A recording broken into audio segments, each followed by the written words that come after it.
तो my YouTube channel भी topic update में आपका स्वागत है। बिहार पुलिस के एग्ज़ाम हो चुकी हैं और सभी स्टूडेंट को इनका रिजल्ट का वेट है। तो देखिए हम लोग देखने वाले हैं आज कि इनके कटअप कितने रहने वाले हैं और जिन्होंने एग्ज़ाम दिया है और उनके कितने नंबर आ रहे हैं और वो कौन से कैंडिडेट जिनको रनिंग करना स्टार्ट कर देना चाहिए। देखिए हम आज बात करेंगे इनके सभी चीज़ों के बारे में बात करेंगे, क्या कटअप है, आगे क्या करना है, कौन कौन से कैंडिडेट सेलेक्ट होगा और फिजिकल कैसे करें, ये सभी चीज़ों पे बात करेंगे। सबसे पहले देख लेते हैं हम लोग। देखिए ये वैकेंसी 25 की है। 25 बिहार पुलिस की तरफ से 25 का ये पहला वैकेंसी है। ठीक है, ये देखिए आपको मार्च में ये फॉर्म आया था। ठीक है, मार्च में आया था और अप्रैल तक इसका लास्ट डेट था। ठीक है, और एग्ज़ाम इसका कंडक्ट 7 चरणों में हो गया है, यानी कि 16 जुलाई से 3 अगस्त तक, 3 अगस्त को लास्ट था। ठीक है, तो इसमें देखिए सभी डिपेंड करेगा कि जो कितने इसमें लेवल किसके हार्ड थे और क्या थे, ये सब चीज़ों पर कटअप डिपेंड करेगा, उनका हम चर्चा करेंगे आगे में। देख लीजिए सबसे पहले ये लेवल 3 का पोस्ट है, ये आप लोगों को पता होनी चाहिए। और टोटल सीट की बात कर लें तो 19,838, इसका 5 गुना इसमें जो है ना आपको क्वालिफाई होंगे जो रनिंग के लिए, यानी पीटी के लिए। देखिए यहाँ टोटल सीटें देख लीजिए। देखिए इसमें 6,717 जो सीट है ये फीमेल का है। ठीक है, ये हम क्यों दिखा रहे हैं, क्योंकि आगे हम जब कटअप की बात करेंगे तो इस अनुसार आपको पता लगेगा कि जो क्या कटअप रहेगा। ठीक है, चलिए अब हम आते हैं ये इन सब चीज़ों पर। अब आइए हम देखते हैं इनके डाटा जो हमने तैयार किया है, उन पर एक नज़र डालते हैं। ठीक है, देखिए इस वीडियो में हम चर्चा किस किस चीज़ों पे कर रहे हैं। बिहार पुलिस 2025 की ये वैकेंसी है और इसमें हम लोग फाइनल कटअप की बात करेंगे। ठीक है, फाइनल कटअप की बात करेंगे। देखिए इसमें मुख्य बिंदु क्या क्या है। देखिए टोटल सीट भी है और उसमें 35% जो गर्ल्स का है उसमें 6,717 है और बॉयज़ के लिए 13,121 पोस्ट है। ठीक है, ये आप लोग एक ध्यान में रखिए। देखिए अब हम लोग के सामने एक महत्वपूर्ण क्या है, चुनौती है कि जो हम लोग का रिजल्ट कब तक ये तैयार करेगा। ठीक है, सबके उम्मीद में यही है कि रिजल्ट कब तक तैयार होगा। आगे की राह मतलब आगे हम लोग को अभी क्या करना चाहिए, जो भी कैंडिडेट हैं इनके लिए जो एग्ज़ाम दिए हुए हैं और जिनका नंबर जो हम अभी बताएंगे उस रेंज में आ रहा है, तो वो क्या क्या करें। अब आप देखिए कितना टाइम मिलेगा आपको। ठीक है, अगर रिजल्ट आए तो रिजल्ट के बाद आपको फिजिकल के लिए कितना टाइम मिलेगा। ठीक है, ये इन सभी चीज़ों पे हम लोग चर्चा करेंगे। एक बार देख लीजिए इसमें टोटल कैंडिडेट लगभग 19 लाख था, यानी 17 लाख से प्लस ही था, 19 लाख के आसपास था। ठीक है, याद रखिए इसमें 70% के आसपास, मान लीजिए 65 से 70% अपीयरिंग हुआ होगा। ठीक है, वो डाटा जो आएगा आप लोग को हम साझा करेंगे। देखिए अब बात कर लें, हाँ इसमें जो है आपको सबसे पहले रिजल्ट कितना गुना, तो 5 गुना रिजल्ट दिया जाता है पीटी के लिए। 19,838 सीट है और इसका 5 गुना करेंगे तो 99,190, यानी 1 लाख से आपको हाँ कुछ कैंडिडेट कम, यानी अप्रोक्स मानिए 1 लाख आप लोग का रिजल्ट ये तैयार करेगा। ठीक है, अब देखिए मेल कैंडिडेट की बात कर लें तो 13,121 सीट है सिर्फ गर्ल्स के बॉयज़ के लिए।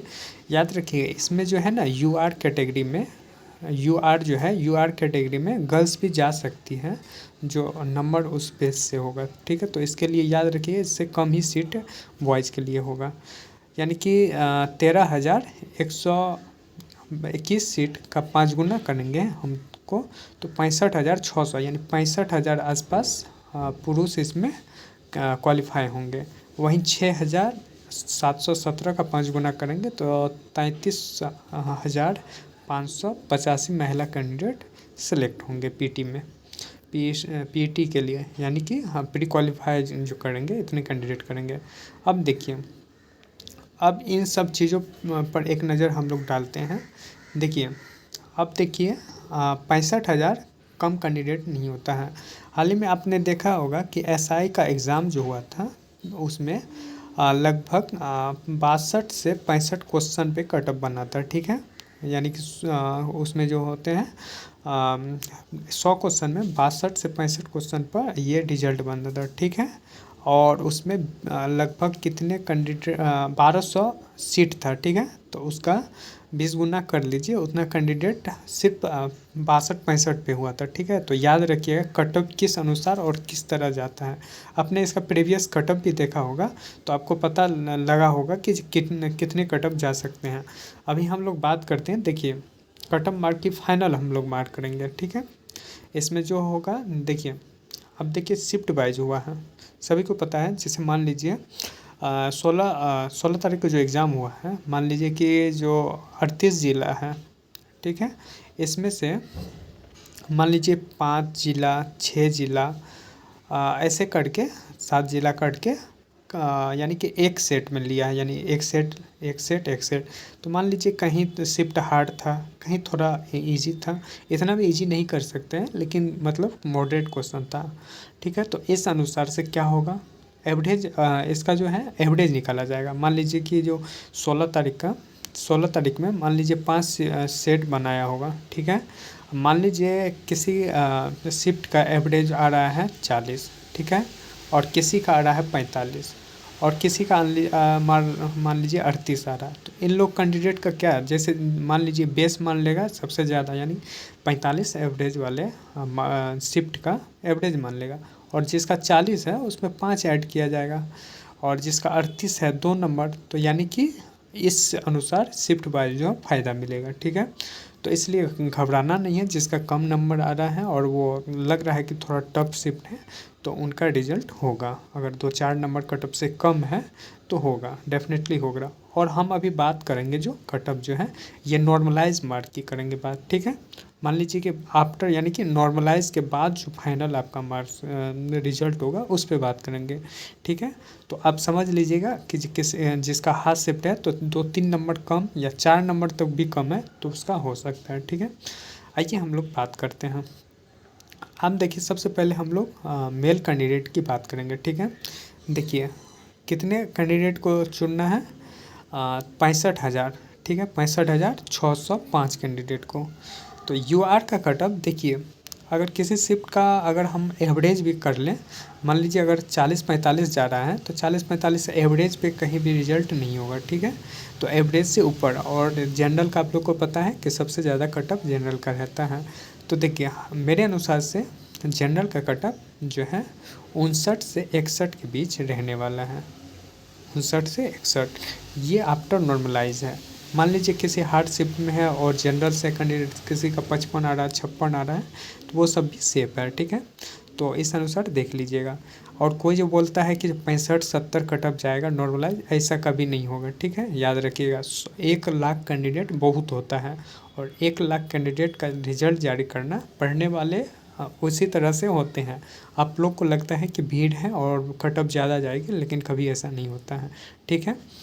आइए आगे देखते हैं बीसी कैंडिडेट की बात कर लें तो 57 से 58 पे होगा, ये मेल की बात कर रहे हैं।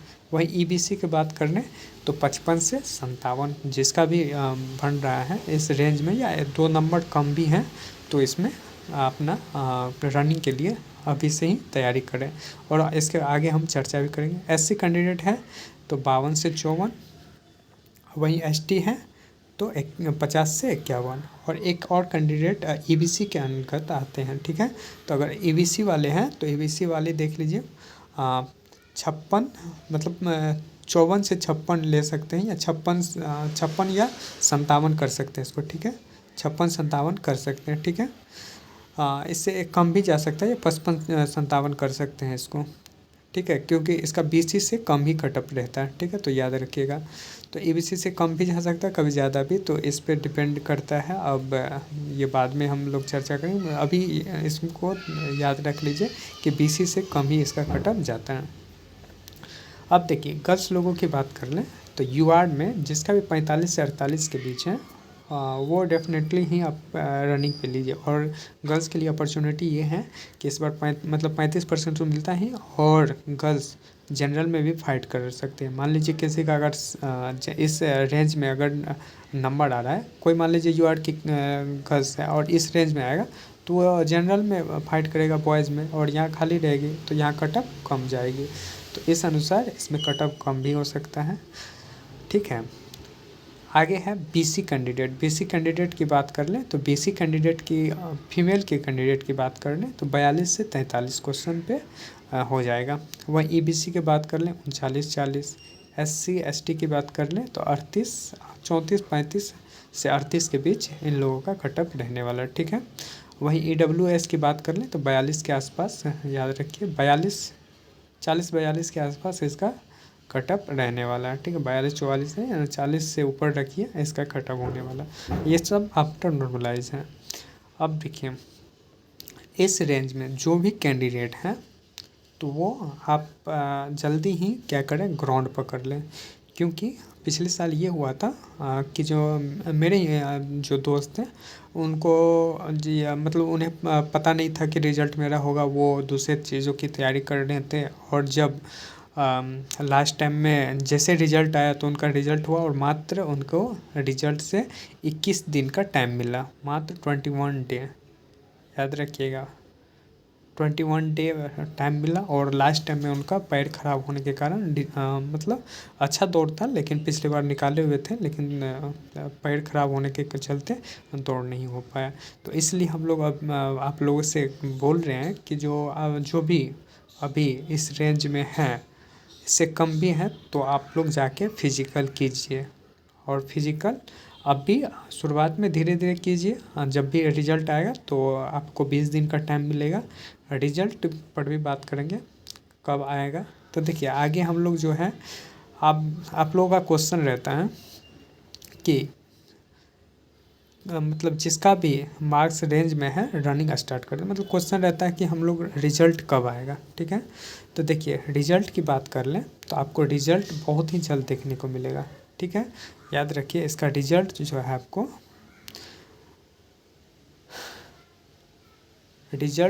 आपको इसका मिलेगा आपको मान लीजिए ये अगस्त है, तो अगस्त में तो नहीं आएगा, सितंबर। तो देखिए सितंबर लास्ट में इसका रिज़ल्ट देखने को मिल सकता है। सितंबर में अगर रिज़ल्ट मिल गया आपको, अगर देखने को मिल गया, तो हो सकता है 20 दिन बाद, 20 दिन के बाद, 20 से 25 दिन के बाद आपको ये रनिंग भी करवा सकता है। ठीक है, और एक देखिए एक संभावना ये भी बढ़ रहा है, क्योंकि आगे इलेक्शन है, आचार संहिता अक्टूबर में लगने वाला है। तो एक महीने में अक्टूबर में अगर सितंबर में अगर ये रिजल्ट देता है तो एक महीने में दौड़ लेना संभव नहीं है। ठीक है, मतलब परिस्थिति में संभव होगा जब गर्ल्स और बॉयज़ साथ में लिया जाए, और एक नहीं 2 ग्राउंड बना के। ठीक है, तब भी संभव हो सकता है। तो इसलिए अगर सितंबर में अगर रिजल्ट आ रहा है तो याद रखिए आपको टाइम बहुत कम मिलेगा रनिंग के लिए। अगर सितंबर के बाद अगर थोड़ी सी भी लेट होती है तो फिर आपका इलेक्शन के बाद रनिंग होगा। ठीक है, फिर तब इलेक्शन के बाद रनिंग होगा, फिर तब नवंबर में इलेक्शन है तो इलेक्शन में नहीं होगा, और फिर चले जाएगा दिसंबर में। जो पिछले साल जो हुआ था दिसंबर जनवरी में, तो फिर दिसंबर जनवरी में जाके आपका रनिंग होगा। तो आप ये नहीं सोचिए कि इलेक्शन है और हम अभी रनिंग नहीं करेंगे। आपके लिए ही बेटर है कि जब अभी से स्टार्ट कीजिएगा। तो हम अभी बहुत सारी चीज़ें उसमें प्रक्रिया होती है, आपको नंबर उठाने के लिए जो मेरिट बनता है उस पे आप काम कीजिएगा। ठीक है, ठीक है, आगे क्या टाइम नहीं मिलेगा, आप हमें भी पता है और आपको भी पता है। सितंबर लास्ट वीक में रिज़ल्ट ये जारी हो सकता है। मार्क्स अगर रेंज में है तो आप लोग रनिंग कीजिए। और रनिंग के लिए अब बोलिएगा तो मैं स्पेशल वीडियो बना के दे दूँगा कि जो क्या क्या। एक बार देख लेते हैं कि आप लोग को जो भी रिज़ल्ट होगा उस कैंडिडेट को क्या करना चाहिए, और क्या कितने नंबर पे क्या दौड़ वगैरह है।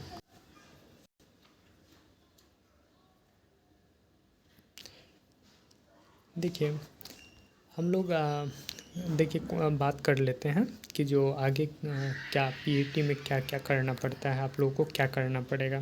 देखिए पीईटी जो होगा 100 नंबर का होगा, ठीक है।